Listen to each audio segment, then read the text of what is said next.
Hello, everyone, and welcome to the OnlyLandFans show. My name is Kendall Lejeune, and our guest today is Seth Williams.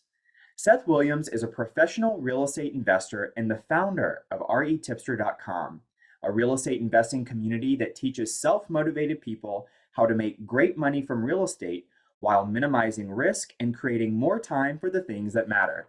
Seth, thanks so much for joining us. How are you today? Hey, I'm doing great. Thanks for having me. It's great to be here. Awesome. Well, we have been looking forward to you being here for quite some time, so super excited to have you. Let's just jump right into it. Talk to us a little bit about how you got started in doing land deals. Yeah, sure. Well, for me, let's see.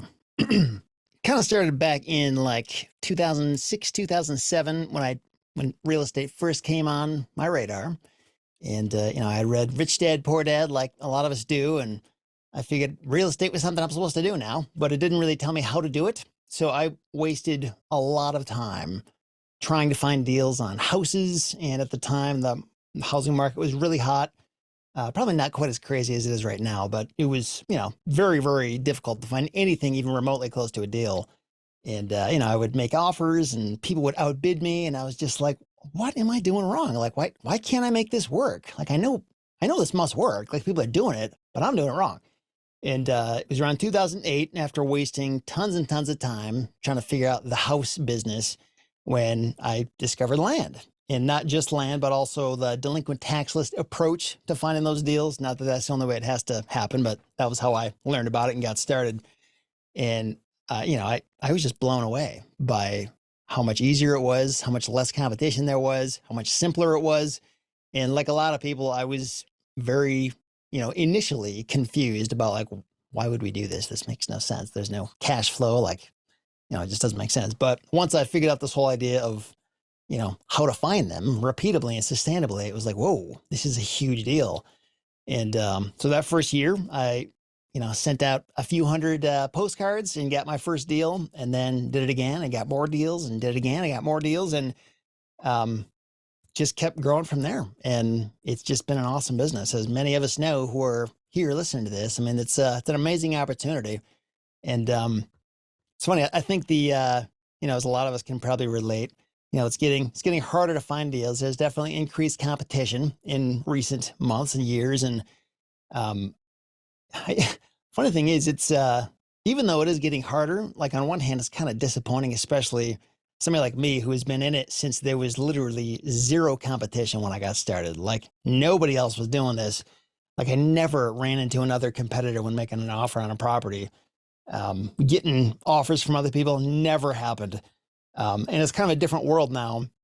It's kind of disappointing. But at the same time, like what else out there still has margins as good as land, like even though it is harder, like it's still way better. Um, so I don't know, it's kind of this weird place I think we're in, where a lot of people are kind of disillusioned with like, oh man, like it's harder. But when you compare it to everything else out there, like it's still a pretty awesome opportunity. And there's still a lot of opportunity to be had. So, but yeah, that's kind of my story. And it was back in 2012, 2013 when I discovered this idea of blogging. And that was when I started RE Tipster. And at the time, I didn't really know where it was going to go. I was kind of just testing it out and putting thoughts and ideas out there and content and just whatever I knew how to do. Like thinking back to all the struggles and difficult things that I had to figure out in land, like just packaging up those answers for people and just putting it out there. And preferably, I would do it in ways that weren't just applicable to land people, but it also made sense to any other kind of real estate investor. But sometimes, like, it's just a land specific thing, and that's just how you do it.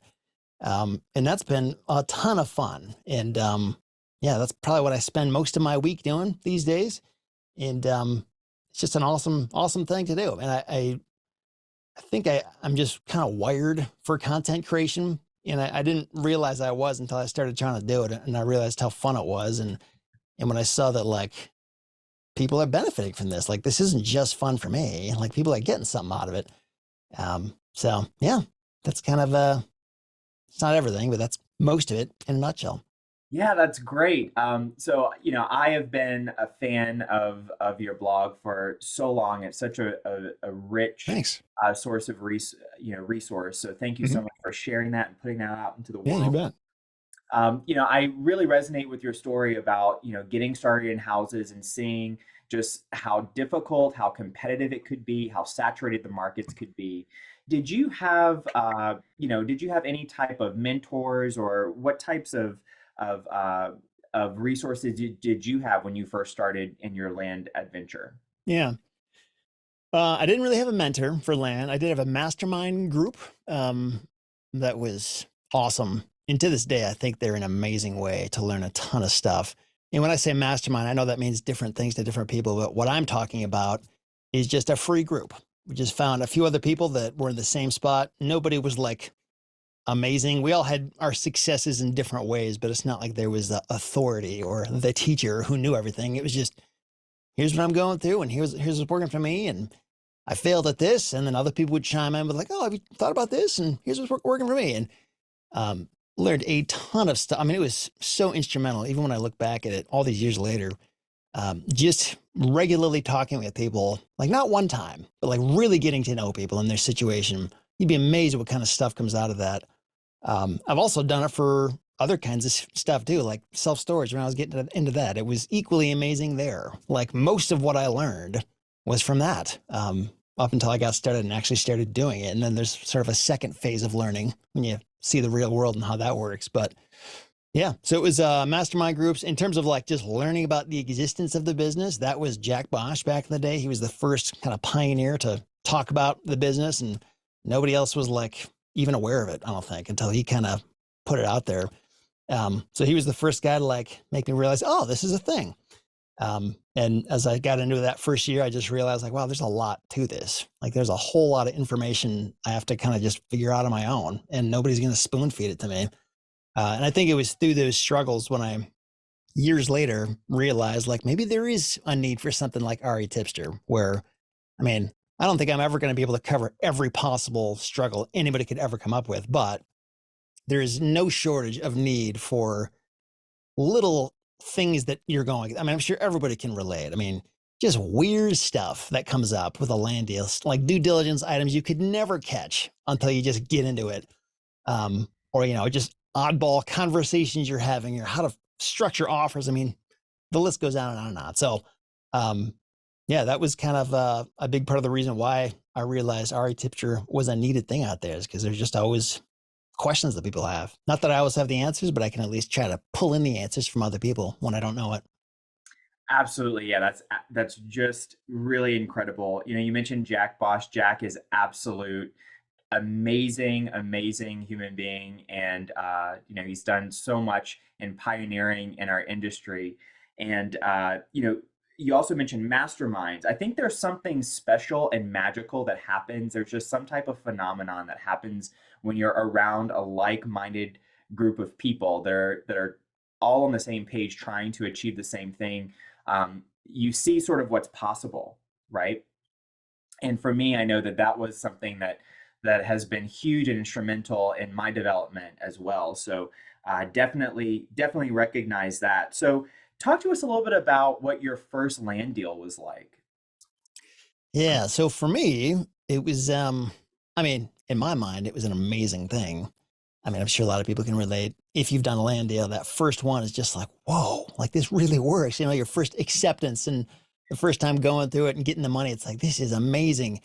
But for me, it was a tiny half-acre parcel of land that I paid 331 bucks for, and then I listed it on Craigslist and sold it for $1,900 a couple weeks or 11 days later. And there was so much learning that happened in that first deal, and really that first year. I mean, just so many lessons and a ton of work. I feel like I spent so much time just trying to like figure out what am I doing.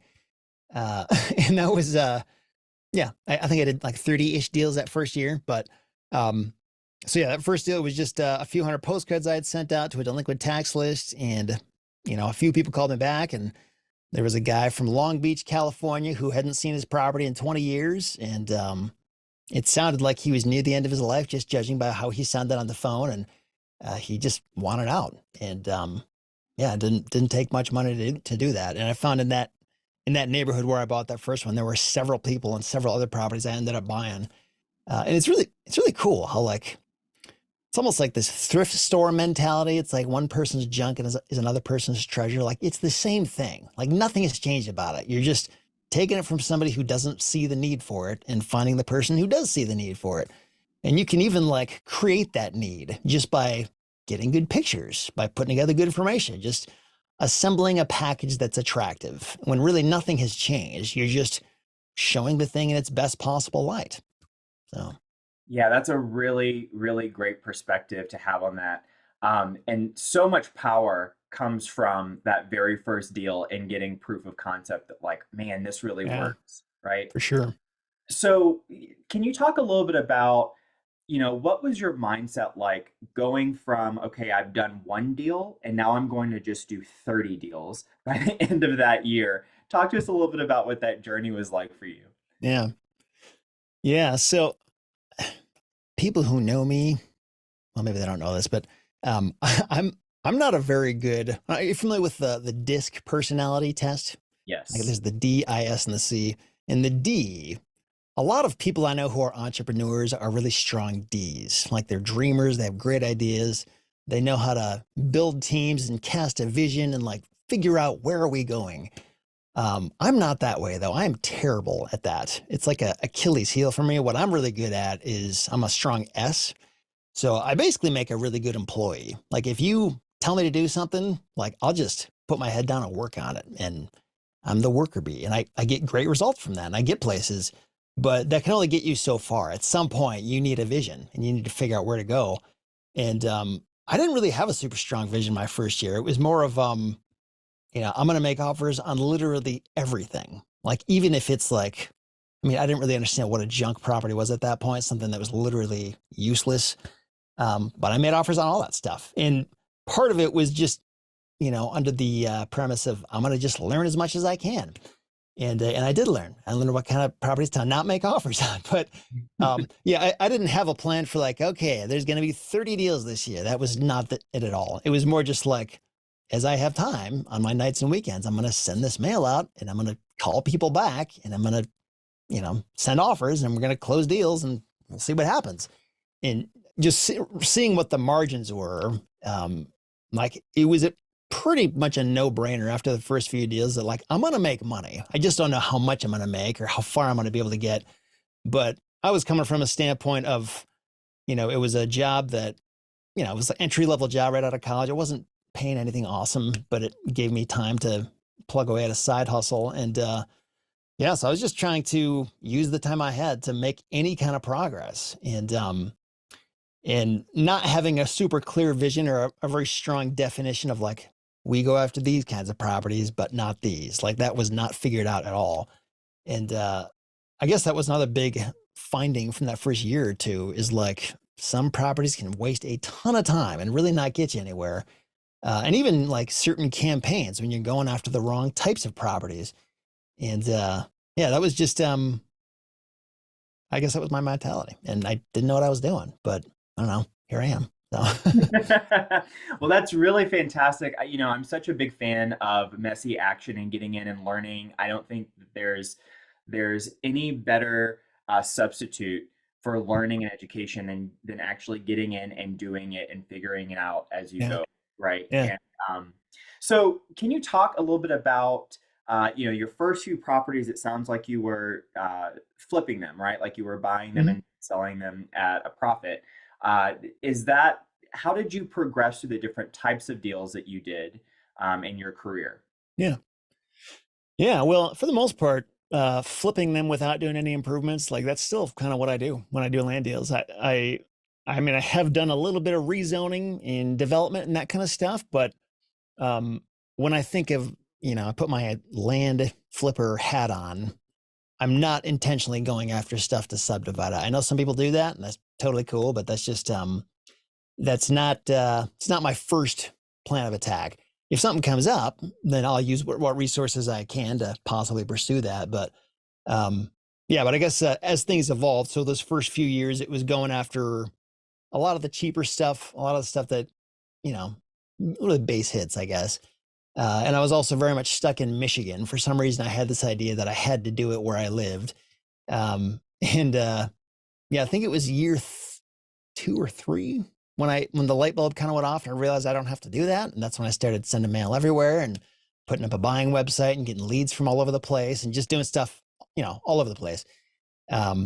So over those first few years, it kind of evolved into working around the country and also, in terms of like specifically targeting bigger deals. I mean, that's kind of the underlying goal, but, if I get a good deal that's cheap, I'm not going to say no to that necessarily. It's just that, there's certain boxes for, what I'm going to bend over backwards to try to go after versus certain kind of properties where I'm not really going to, bend over backwards to make this thing work. Like if the person says no to my first offer, it's like, okay, see ya. So yeah, just kind of getting a little bit clear on, what kind of property I do and don't. And a lot of that just comes from experience, just realizing, okay, I went after this property in this area for this profit margin and it was totally not worth it. Or at least it wasn't that exciting. It was more like working a job rather than like, this amazing investment. So. Yeah, that makes total sense. So if you had to say, I specialize in this type of deal right now at this point in my career, what would that be? Yeah. Well, right now I'm looking for more another self-storage deal, like a property to develop. So I guess that kind of flies in the face of what I just told you in terms of I just flip stuff. But this past 9 months or so, my time has been like, I don't want to say really bogged down, but somewhat bogged down with building out this first storage facility. Just lots of weird stuff coming up and stuff that kind of diverts my time and attention. But now that I've done that and we're across the finish line and it went reasonably well, it was definitely a pain at certain points. But now that I've done that, it's like, it'd be kind of be a shame if I didn't do this again. Like I've just learned so much about how this works and so many things I would do differently if I could start that project over again. So I'm kind of looking for areas to do that again. And the interesting thing about that is it's a very different approach than what a land flipper who doesn't improve anything. A very different mindset about like, what kind of property do you want to buy? Because the location matters a lot. Like you don't just buy, I mean, I guess you could buy something in the middle of nowhere and build it, but that's not the best first move. The location is, I don't want to say high traffic is critical, but it's definitely a relevant thing that should go into that equation. And also understanding like, what is the competition in the 5-mile radius or 7-mile radius or 3-mile radius of this location? Like how many other facilities are there and are they full and what are they charging? And just a lot of different things you want to look at before you even understand like this is a good market. And then once that is there, you can almost scope out more specifically like, okay, I've put pins on these like 20 properties in this zip code and all of these can work. So I'm going to reach out to them specifically, almost like with a phone call. You could do direct mail, but so it's just kind of a different approach on how to do that. But so that's currently what I'm doing. If I hadn't gone down the whole self-storage route, then I probably would be focusing on stuff that, I know it could make a 20 grand profit on. Like that would sort of be my ideal. That's a good deal. Again, if it was 10 grand, if it was 5 grand, I might do it if it was super easy and fell into my lap. But yeah. That makes total sense. So tell us a little bit about what attracted you to self-storage. Yeah. So for self-storage, that's an interesting topic for discussion. I've mentioned this to a handful of people at different conferences I was at this past month, but I think I'm coming up with this new philosophy that every land flipper should be actively trying to work themselves out of the land business.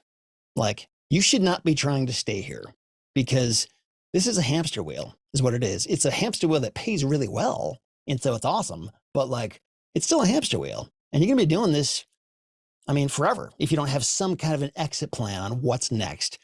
And what's next could be anything. I mean, in my mind, what's next is going to be something that is going to generate cash flow without my constant involvement. I don't have to keep peddling for that money to come in. And that could be so many different things. I mean, that could be anything. I mean, there's tons of stuff in real estate that could do that. But the reason I landed on self-storage is because it's got really interesting economies of scale. Because there's so many doors on one facility, you could increase everybody's rent by $5 and you just made the value of that property go way up. because $5 times 265 or however many units you have, I mean, that matters a lot in the long term of how you appraise that property and what the implications are for that. And nobody is going to move out if their rent goes up $5. So it's almost like they don't even notice it or think about it. But you just made a lot more money. And self-storage, probably apartment complexes are the two kinds of properties I know of where you can do that kind of thing. But even more so with self-storage, because you can cram a lot of those units into one area. And it's also I would not call it passive, but it's very, very easy in terms of property management. I mean, you could easily manage this thing in under 5 hours a week, probably less than that. And the stuff that is required, like it's not that hard to find somebody else near the place to do it for you. So, I mean, I know storage owners who haven't seen their facilities in years because they just call up what they need to clear out a unit when it's needed. So, so that's what attracted me to self-storage. But on that, I mean, it's as I've been doing this, it's crystallized in my mind. Like I should have been doing this a long time ago. Like I should not have waited this long to start this journey of doing something to completely replace land. And as somebody who like educates people about land, I'll probably always be doing something. I mean, I can't just totally withdraw from that, but the goal should not be to rely on a land flipping business for your livelihood. I mean, you could certainly do that, but like, what if you get sick? What if you get tired of it? What if you get bored of it? A lot of people get bored with land and they kind of feel stuck. And I think the difficult thing about moving on to something else is the question comes up, well, what else has better margins? I mean, where can I get a better ROI? Like, yeah, I could plug, hundreds of thousands into a self-storage facility, but like land would make so much more money if I were to just keep doing deals. And my answer to that is, yeah, you're right. But like, how much work does it take to do that? Do you want to keep doing that work forever? Like, is it really that fun? I know the first dozen deals are super exhilarating, but anybody who's done a few hundred deals can relate. Like, it's the same thing over and over and over again. And some deals are exciting because they're huge, but I don't know. I think if you feel like you were put on this earth to just flip dirt, like if that's really your highest calling in life, then don't listen to me. Keep flipping that. I'm sure there are people like that out there, but just looking at myself and casting my own issues onto everybody else. I just, there's more stuff I want to do with my life. And I'm planning to do that. And if I just stayed with land flipping and never did anything else, I wouldn't be able to do those things. You look at similar examples like Arnold Schwarzenegger, he first got famous by being a professional bodybuilder. He won Mr. Universe or whatever it is 8 times in a row, some amazing thing. And that right there is a huge accomplishment. Most of us would say like, he's, way cooler than me. Well, like he didn't stop there. What if he did stop there and he just faded into oblivion? No, he became an actor and he became a governor. And now he's like a political activist and getting back, like he's done a lot of stuff in his life. And I think everybody should kind of look at the world that way. It's like, find your first thing that you're successful at. And for a lot of us, that's land, but don't stop there. Like keep going. Like there's more you can do. You don't have to stop with land.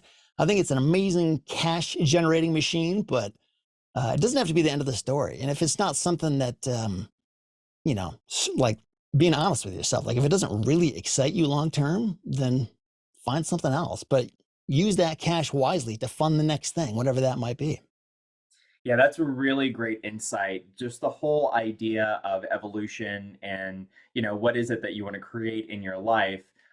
It's a really big question, and I think it's one worth thinking about and thinking about often. We hear a lot about sort of people that get started in single family homes. They do a similar evolution of they move from fix and flippers to now maybe they have investments in commercial properties and apartment complexes. So a lot of that rings true. It's very interesting for sure. Yeah.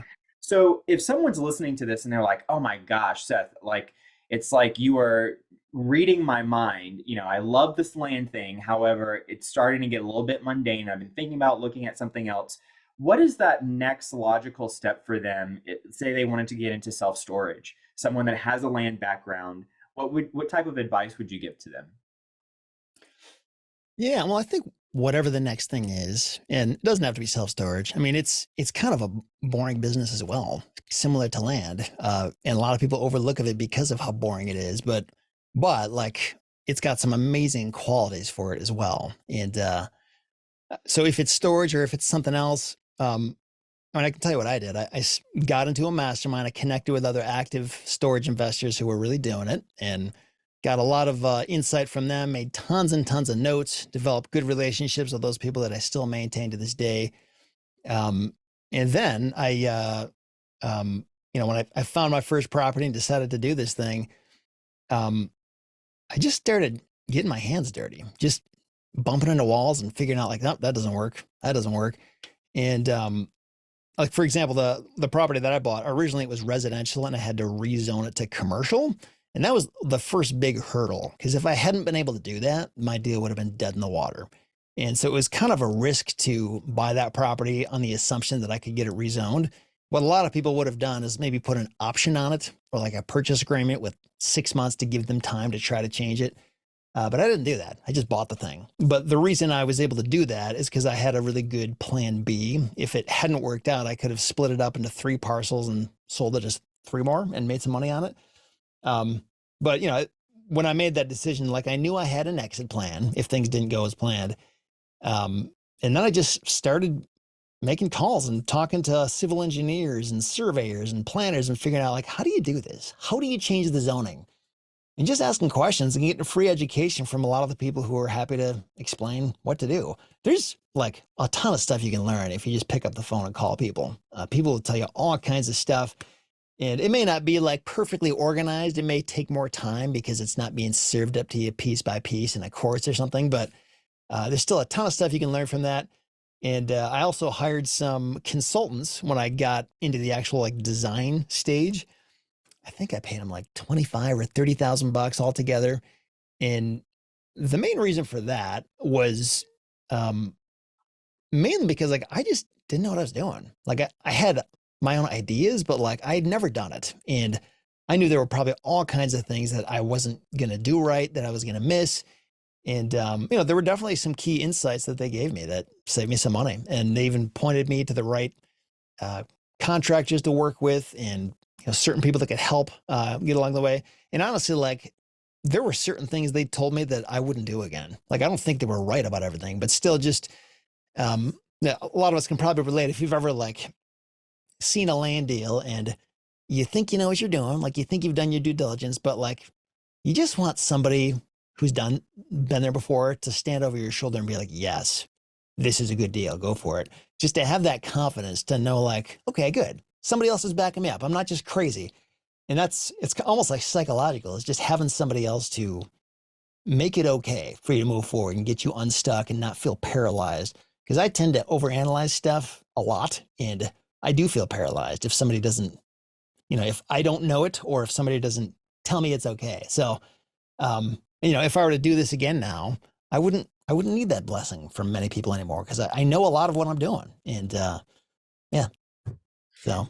Yeah, that's a huge insight. I think that that whether someone is brand new to land and listening to this, or they're thinking about going into a new area of investment, like maybe self-storage or apartments or whatever it is, just being a newbie to something creates this oftentimes a big psychological block. And so, can you talk to us a little bit about, obviously you just mentioned about what types of things were coming up for you from a mindset standpoint in the self-storage space, but talk to us a little bit about what your mindset was like as a newbie to land when you first started. Yeah. Well, yeah, I have a lot of crippling self-doubt and, like I mentioned earlier, overthinking stuff. There's a lot of deals that I've passed on that I could have made great money from. And I mean, it's shameful, honestly, when I think back about it, how many things I could have done if I just would have been a little bit more bold or would have been willing to go out on a limb. Granted, there's also stuff I've saved myself from too, but more often than not, I think I've been a little too overcautious and just not willing to do certain things because it's foreign or risky, or I didn't have 100% clarity before I was able to move forward. So I guess just from a negative standpoint, that's something that I've identified in myself. And I guess I would just warn anybody out there, if if I sound like you, um, I think I heard Ken McElroy one time say that he moves when he's 70% sure about things because 100% certainty takes too long and less than that just isn't good enough. Like he needs to be about that sure before he'll do something. And I think that's a pretty good place to be in terms of certainty. And even when I look at what like a banker does when they approve a huge multi-million-dollar loan, that's kind of where they get too. Maybe a little bit further than that, but yeah, I mean, nobody's going to know all the answers, and there's always going to be, well, what if this happens, and what if that happens? But yeah, I would just get reasonably confident and then move forward, and also like, don't be afraid to partner with people who have been there. I mean, that not only can you get educated a lot based on that, but again, just psychologically, you can feel better about a decision because you can have somebody else there who has looked at the same information and they came to the same conclusion and they're on board with you. Even if it ends up falling apart, at least you can look back and say, look, I wasn't stupid. Like somebody else was there with me. I didn't just blindly march into this thing. So those are some thoughts on that. But otherwise, my mindset, at least in the beginning, was almost sort of like a starvation mindset. I don't know if that's the right word to use, but I was in a job that like I really did not want to do that long term. Like it wasn't a bad job really, but when I thought about the prospect of like, what if this is all I ever do? Like, what if I go to my grave and this was my greatest achievement was working this job? Like that would just be the tragedy of all tragedy. Like I couldn't imagine doing that. Like it just felt so unfulfilling in terms of what I knew I was capable of doing. And I just wanted to get out of that job. And when I saw land and knew how much better it was than anything else I had ever tried, real estate or non-real estate related, I was like, something is really special here. Like I need to seize this opportunity. I need to do as many deals as I can. Like I cannot waste a single moment of free time. And I didn't. Like I worked all the time. Like when I got home from work, I was on the phone with people. On the weekends, I was trying to do deals. And it was really hard. For years, I was doing that. And that's a lot of people aren't willing to do it. And yeah, I was talking to somebody not long ago who is basically, she's currently doing what I was doing back then. And she was saying, this is the hardest thing I've ever done.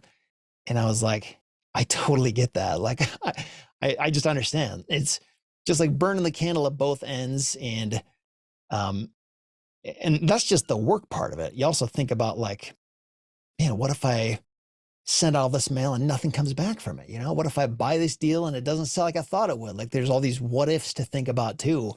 There's a lot of stuff to cloud your brain as you're trying to work through this. I mean, when you look at anybody who has transitioned to full-time or even anybody who's like made six figures, like that's a very impressive feat. Like there's a lot of things you have to overcome to get there. A lot of difficult things that most people frankly can't and won't do. So if anybody out there has made any, respectable amount of money, enough to pay off your student loans or buy a car, I mean, hats off to you. That's a big accomplishment. And yeah. So, but anyway, so I was coming from a place of starvation basically, and I wanted to get out of that job. And I was just kind of going after anything I could and having a strong, S score on the disc test. I was good at just plugging away and, not looking at the broader view of things. And that could be why I wasted a lot of time doing deals for a few years there that weren't making more money, because I was just more focused on just working. Like if I'm just working harder, somehow it's gonna work out, instead of planning more carefully and intentionally going after certain kinds of deals. That's very interesting. Yeah, I mean, so many great points that you just highlighted. What was the moment for you that you felt, okay, I'm going to transition into this full time. I'm going to Yeah. leave the safety net of my W-2 and I'm going to do this full time. Yeah, it was let's see. I think it was when my wife and I got to this point in my job where I was just like so tired of it. Again, not that the job was bad. Like I can't blame anybody who I was working with. It wasn't their fault, but like I just hit the bottom of the barrel in my soul. Like I was just like, I'm not happy. Like this is very miserable for me to do this. And like I need to get out. I got to do something. And me and my wife sat down and we put together what we called the apocalypse budget to figure out like, okay, let's say I quit my job and everything goes horribly wrong. Nothing works out. Like, what is the minimum amount that we need to live just to like pay the mortgage, get, rice and beans, and just, we'd sell a car, like just do whatever we have to just to stay alive. And it was really interesting exercise because we figured out like we didn't need that much money. And there was this totally artificial number in my mind for how much we were supposed to make. We both had to work full time and all this stuff. And we absolutely did not. And I mean, we could have easily survived just on my wife's income at the time. So it was just a big light bulb moment of like, I should have done this a long time ago. Like, this is not nearly as hard as I think. And even when you think about like the cost of health insurance, I know that's a big, obstacle on a lot of people's minds. Like, how am I going to afford health insurance? Even with that, it was surprisingly achievable. And also realizing like, if I quit my job and try to do this and everything was horribly wrong, like I can always get another job. It's there's no reason I can't just go do something else or even change careers if I have to. Like, I'm not going to die if this does not go well. I mean, it might be like emotionally traumatizing and sad and difficult and all this stuff, but the, Jim Carrey did this, what's it called? One of the speeches to a graduating class, convocation speech or commencement speech. Yeah, there you go. Yeah. He did a commencement speech years ago. It's on YouTube. And he talks about how his dad was like this amazingly funny person. Like he could have been a comedian. He probably could have been famous, but he went the safe route and became an accountant. And, all the bills are paid. There were no big surprises until one day he was laid off from his job. And he realized like you can fail at something you hate. So you might as well fail at something you love. It's like, Wow. yeah. So That's powerful. That is really, really powerful. And I love that reframing that you mentioned, where it's like, you just really sat down and looked at, okay, what is the worst case scenario? Because so often, I mean, I know I tend to do that so much of the time, is to think that things are so much worse than they actually are. But until you shine a light on it and look at the boogeyman under the bed and realize, oh, wait a minute, it's really, I'm making it a much bigger deal than it oh actually yeah. is, Yeah, right? for That's sure. huge. That is huge from a mindset perspective. So I'm going to shift gears a little bit. I'd like to know what your thoughts are about the market shifts that people are talking about, and how do you plan, or how are you adjusting your business for those market shifts? Yeah. Yeah. It's a great question. I think a lot of people have that on their mind right now.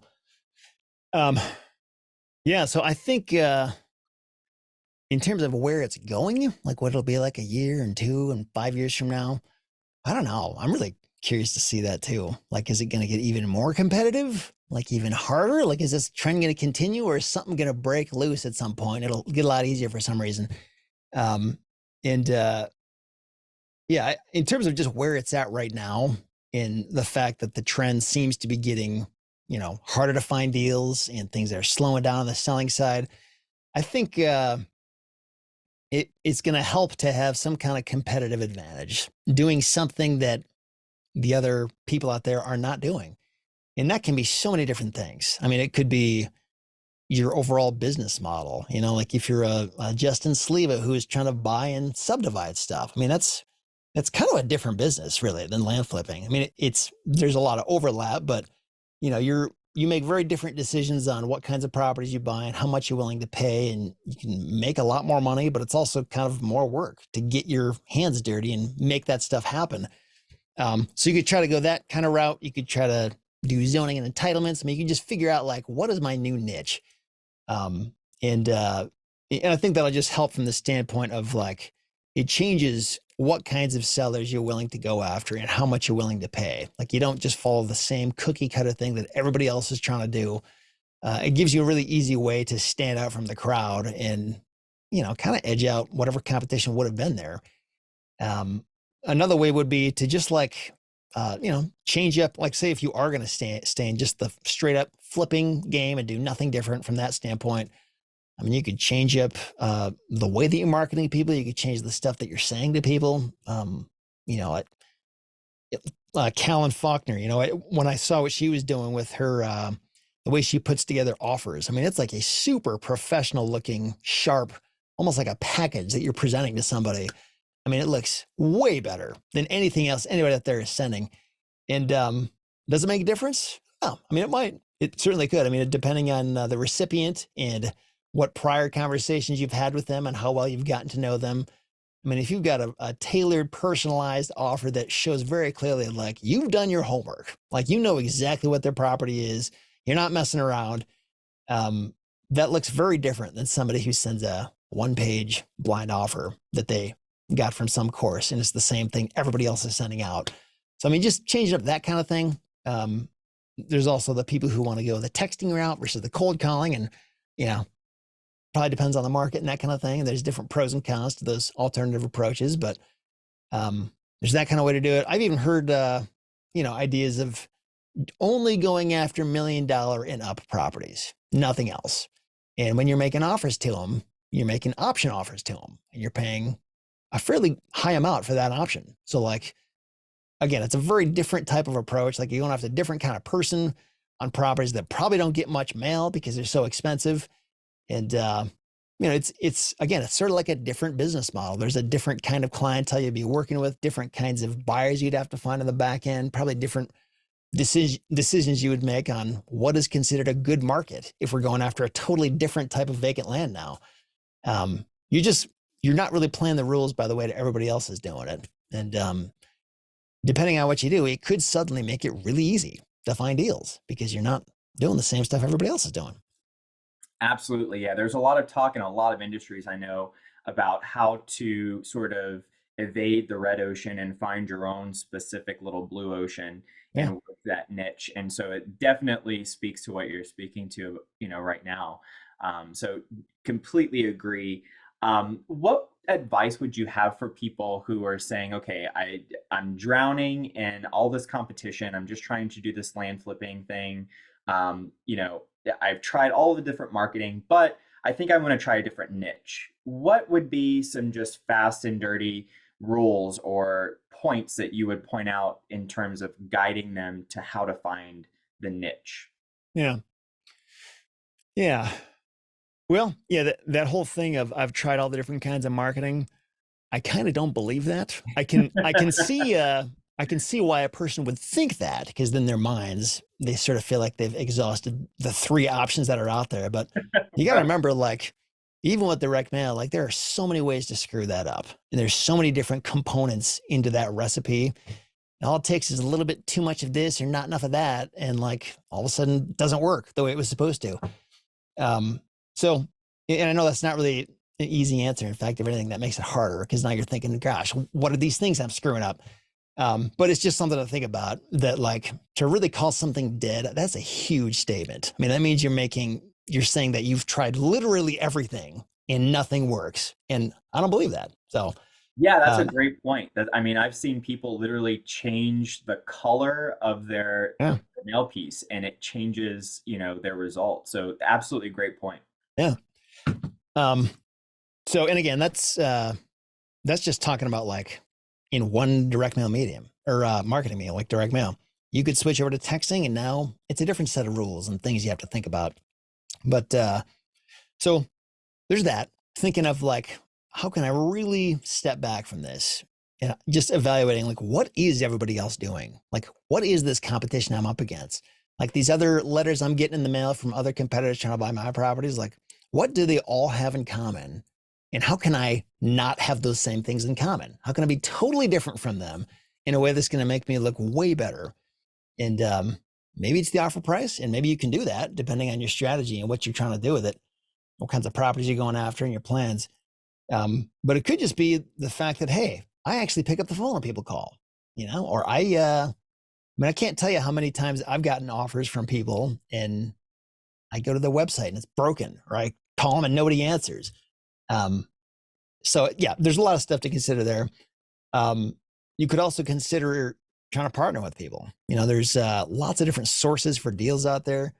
A lot of times just getting a funding partner alone can open up a ton of doors for you. I mean, they can make suggestions on other ways you could go about doing stuff. they don't want to do the work, but they can tell you how to do it, and they're happy to help you once you find the deal. Um, there's lots of people that, heck, a mastermind group. I mean, getting in a group with 3 or 4 other people, I mean, I guarantee you're going to learn something from that about like, oh yeah, I didn't think about that. Let me try that. Maybe that's going to work for me. And maybe consider changing up, like when you think about, just thinking of myself, like when I think about why did I even get into land in the first place? Like, what was it that drew me to this? For me, a big thing was it was super low risk and it was super cheap. I didn't need a whole lot of money to make this work. So what else would be super low risk and super cheap? Well, maybe going after $1 million deal with an option, because it's an option. I'm not buying the thing yet. And it doesn't have to cost that much. The option fee could be anything I want as long as I can afford it. So, just finding other things that still check the same boxes, but it's very different than the thing you're currently doing that's not working. No. Yeah, that's really great advice. Really great advice. What are the most important needle moving actions to take daily as a newbie in the land space? Let's see. Most important actions. Yeah, I think this may vary depending on who you are and what your natural struggles are. Some of us, it's like procrastination, or for me, it's overthinking things, or, but I know a common one that I hear a lot of people say, you've probably heard it too, is just keeping the mail going, or whatever the thing is that you're sending out to find your deals. Maybe setting up some kind of a thing that just forces that action to happen because nothing else will happen until that happens. Some people don't really have that struggle though, or maybe you have a different kind of cyclical business where, like, JT Olmsted, who's sending out tens of thousands of mailers once or twice a year, and that's it. So there's always exceptions to that rule, but yeah, so there's some thoughts there. Maybe depending on your business, I hear a lot of people asking about CRM stuff, but sometimes I wonder if that's overblown. I guess it probably depends on the deal volume and that kind of thing, but it's one of those things I feel like everybody wants, like, give me an easy button to somehow fix my business and organize everything. And there's definitely a point at which that's necessary, but a lot of CRMs take a lot of time to learn and cost a lot of money, and they're doesn't necessarily fix anything. It kind of just rearranges the problem a little bit. Maybe it connects a few dots for you, but yeah. So I guess I don't know what I'm saying with that. I just kind of went on a tangent there. But, Yeah, no, it's great. It's great. So speaking of tools, in what ways are you using AI in your business right now? yeah, that's a good question. So I actually went to a breakout session at Rubicon. It's a conference that was on about a month ago, about how AI can assist in real estate. And there were a lot of really interesting ideas. But like some of the ideas, for example, if let's say you've got a buyer and you're trying to sell a property with seller financing, and if you're a seller who does any kind of, credit checks or any kind of qualification at all, like more than just do you have a pulse, and you're trying to figure out, is this going to be a good borrower? There's certain kinds of profiles you could put together to say, like, this is what the perfect borrower needs to look like, and then plug that information in, and maybe have ChatGPT give you a write-up on, like, what is the risk level associated with this person? I don't know, that kind of thing. I know in the content creation space for RE Tipster, it's been super helpful just to, like, not replacing the writing, but just like making it more understandable, more palatable. See if you've got a huge long thing and you just want to summarize it in a sentence, like, just boil it all down. Stop wasting my time. Just tell me what I need to know. Like, it can do that for you really easily and really quickly.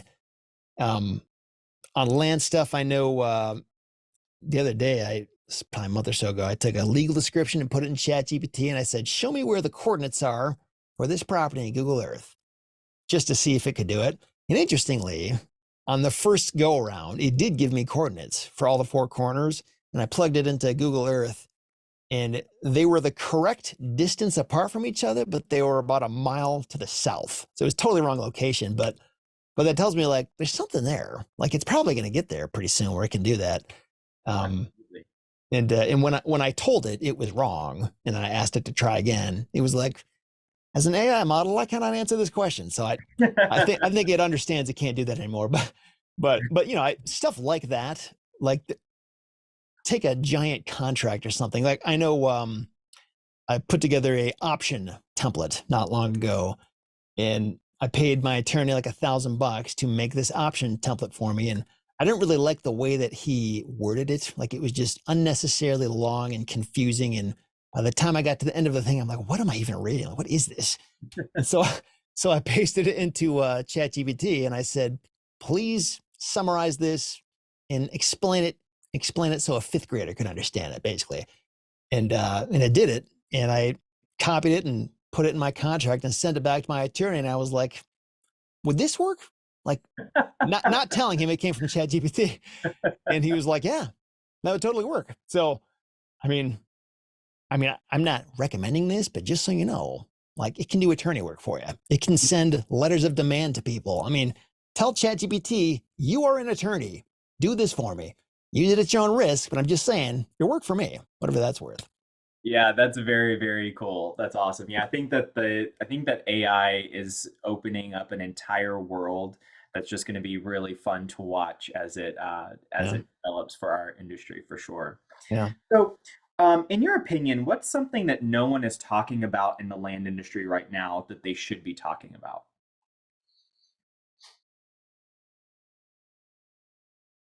Yeah, that's a good question. Um, yeah, it's a big statement to say that nobody's talking about it, but there are things that very few people are talking about. I think it's kind of interesting because a lot of the people who talk are educators and they have a vested interest in selling you something. And they don't want you to think that this is hard. They want you to think this is easy. It's fine. There's opportunity everywhere. I'm not making a statement either way, but I think it's an important thing to understand is who is this speaker and what did they have in it when they're saying this? Like, is there something they have to possibly sell me? Is that why they're making this sound so easy? Because a lot of times the answer is yes. So there's that. And I think it's kind of this weird elephant in the room that a lot of people don't want to acknowledge. And it's frustrating for people who are working really hard and they're struggling. Like you were saying earlier, like the competition here, they've done this stuff and it's not working for them. It's very frustrating to just hear this echo chamber of like, it still works. It's great. It's fun. Look at this huge deal I did. Look how successful I am. And they're wondering like, why isn't this working for me? Like, why am I so dumb? Why am I the problem? I'd say you're not the problem. I'd say probably a lot of people feel like that and they're afraid to speak up because they don't want to feel dumb or like they're somehow incompetent. But I think that's a very, very normal thing. And yes, there's always going to be these success stories out there because they're fun to talk about and we all have a lot of stuff to learn from them. I'm not saying that's bad to voice your success and that kind of thing. But it's also just important to recognize like there's this whole, I don't know if dark side is the word, but there's this underbelly that a lot of people don't give any airtime to. Nobody's going to post their failures. Not nobody, but most people will not do that. When they make a terrible mistake or it's just like, not going well, they're probably not going to brag about that to you. So, yeah, so there's that. Also, this idea of, like I mentioned earlier, working yourself out of the land business. I mean, everybody has to self-select and decide what their future is, but just logically looking at it, I think there's a lot of merit to that. I mean, it's kind of like a job when you think about it. And there's also, it's a good paying job, and there's certainly ways you can hire teams and all this stuff, but then you got to manage a team. And as long as your business is running, it's like there is risk in every deal you do. Maybe not a ton of risk, and maybe that risk level is increasing as we're paying more for properties and the margins are getting smaller. But I just think it never hurts to have passive sources of income. And if you have none of those, which also probably means you have very little tax write-offs to work with, you might want to think about that. I know people who, have storage facilities or other types of triple net leases or hotels and stuff. They pay zero in taxes, nothing, year after year after year. And that's something you can get if you decide to figure out what is the next step. Like what might be beyond land investing. Maybe it's a business that's not even related to land. I don't know. But maybe land can be that seed capital you need to fund that startup, whatever that might happen to be, something that your actual passion is. And you can always use the skills that you learned in the land business in a lot of other ways. So Absolutely. So many things transfer. It's crazy how many things can actually transfer from land to other industries. Um, Speaking of passion, what would you consider to be your biggest passion or goal you'd like to achieve at this point in your life? yeah, let's see. Well, honestly, I don't know if it's like the ultimate thing, but being able to run RA Tipster has been an amazingly rewarding thing for me. Not only because like I really love what I'm doing, like I'm genuinely thrilled to get into the office every day and start working. It is so much fun. But also, and this is something I don't get to see that much, but um, I was at a couple conferences this past month. I don't usually do a ton of conferences, but I got to meet a lot of people who would came up to me and just be like, Seth, like you've changed my life. Like I paid hundreds of thousands of dollars for my college education, and your free stuff on your blog was more valuable than anything I ever learned in college. Stuff like that is just like, whoa. And also just like I get emails to this effect pretty regularly, which is amazing, but like to see the person face to face and like see their emotion and hear their voice and just realize this is a real person. Like I actually made a difference. That's so cool. Um, that's a great thing. But beyond RA Tipster, yeah, I mean, I want to see my kids grow up and be great people and have, rewarding lives and, make the world a better place and, follow whatever God puts on their heart to do. So that's really important to me. And the world is getting weirder and weirder by the day. Lots of strange things to try to figure out in all kinds of different ways. And I want to be able to just be involved and kind of guide them through that as best as I can, um, based on the struggles I've had in my own life. So there's that, and yeah, in terms of just other like passion projects, I'm I what do you call it? I'm a sponsor of several different kids in different countries through Compassion and World Vision. I've been doing that for a long time, and that's also a lot of fun too. I feel like it's less fun because I don't really get to see them in person. That would probably make it a lot cooler, but still, just seeing like people who are so poor, like they're going to die tomorrow if they don't get food. Like it's that bad for them, and you get to not only fix that problem, but like give them an education, see their life like really have hope when they wouldn't have it otherwise.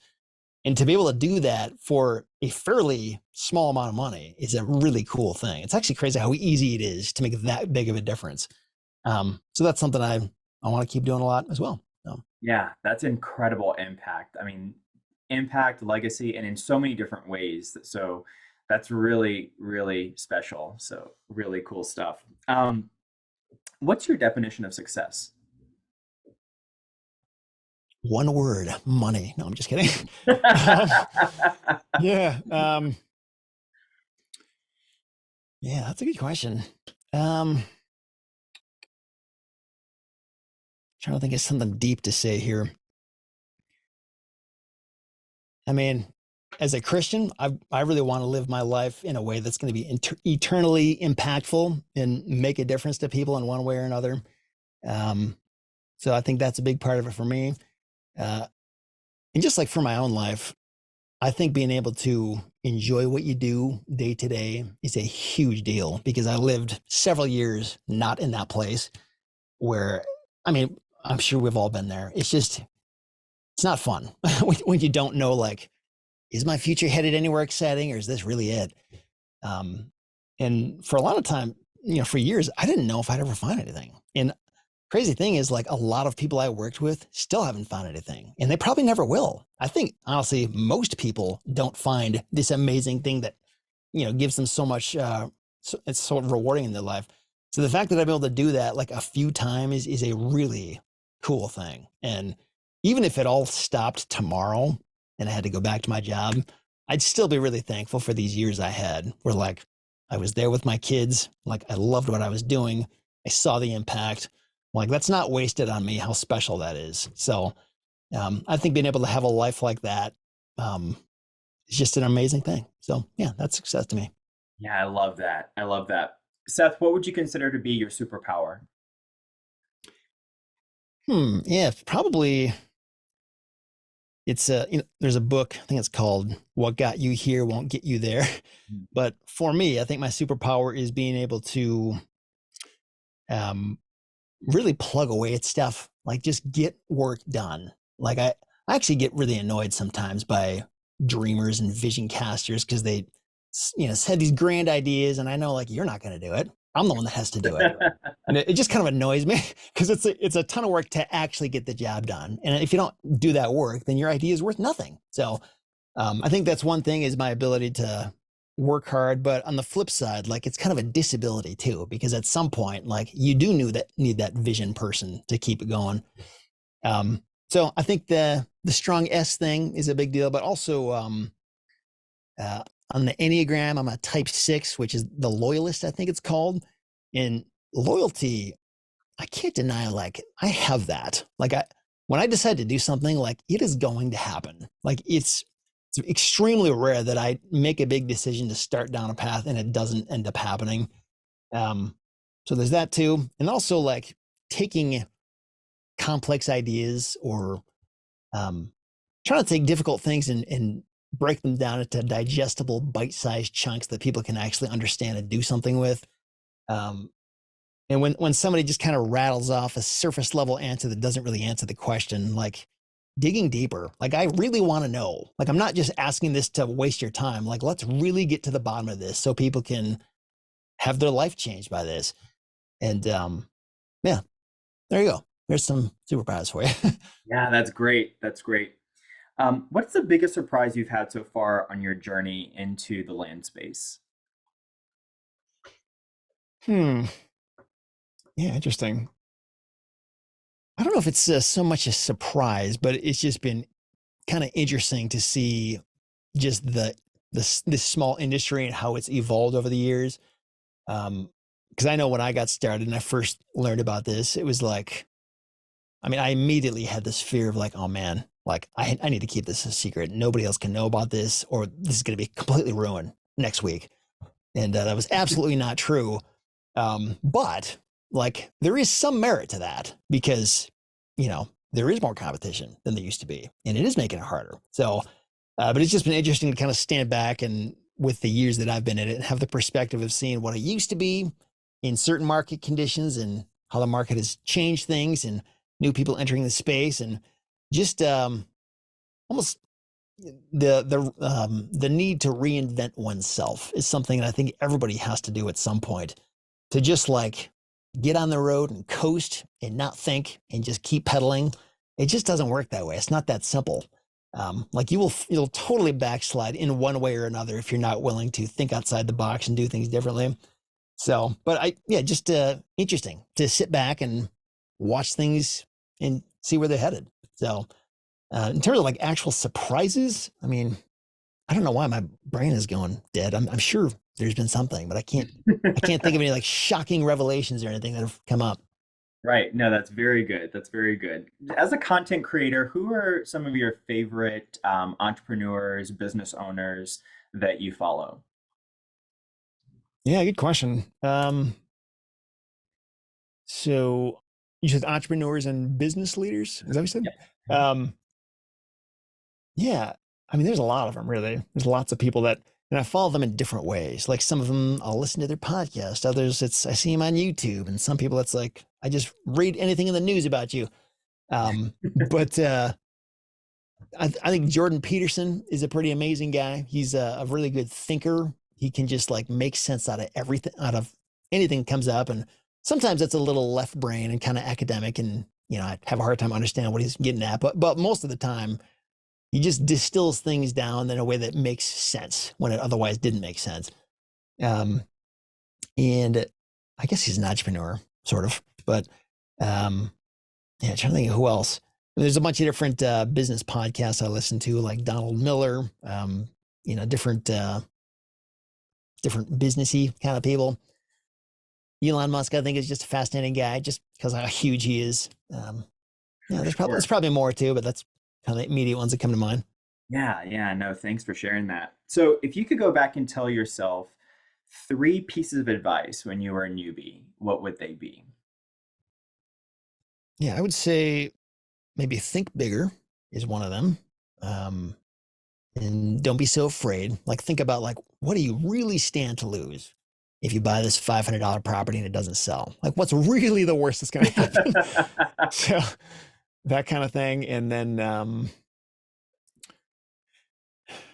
so this last thing, it's interesting because the advice is basically like hire more people and delegate and that kind of thing. But even though I would say that, I still don't really do that well. So it's like an admitted fault that I don't have figured out yet. Like I definitely hire people, but I'm not that great at managing people and holding their hand, and coming alongside them and training them and trying to figure them out and all this stuff. That's a frustration for me that I don't have. I'm not an expert at that yet, but still, I think that's something I should have started doing a lot earlier. That's a hard one. That's really, really difficult because you're dealing with so many, different variables and components when you're dealing with people. So Yeah, definitely understand that for sure. yeah, Well, I want to thank you so much for giving to us today, Seth. This has been really yeah, awesome. How can we give back to you right now? Like, what resources or connections are you looking for currently? yeah. Good question. Um, well, I'm kind of trying to find ways to do land deals that don't require as much of my time, whether that involves like buying an existing note or funding somebody's deal, that kind of thing. Um, and I've never really openly advertised this, I guess, but I guess here we go. We'll give it a whirl right now. See how it goes. Do it. Let's do So it. yeah, I mean, if you've got a deal that needs funding or something, feel free to reach out to me. Yeah, it's I guess that's the most relevant thing I could think of for this audience.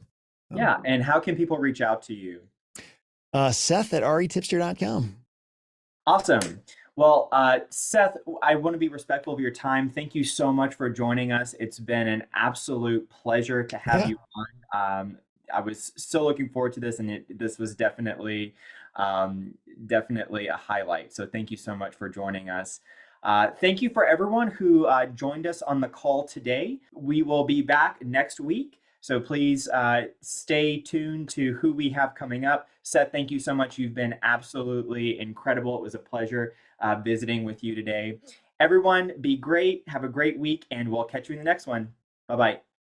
If you're interested in hearing from other 6 and 7 figure land flippers about how they've built and run their businesses, then check out my group OnlyLandFans, where I do a live interview each week inside the group. You can grab that link at the description below. Until then, be great, have a great week, and catch you in the next one.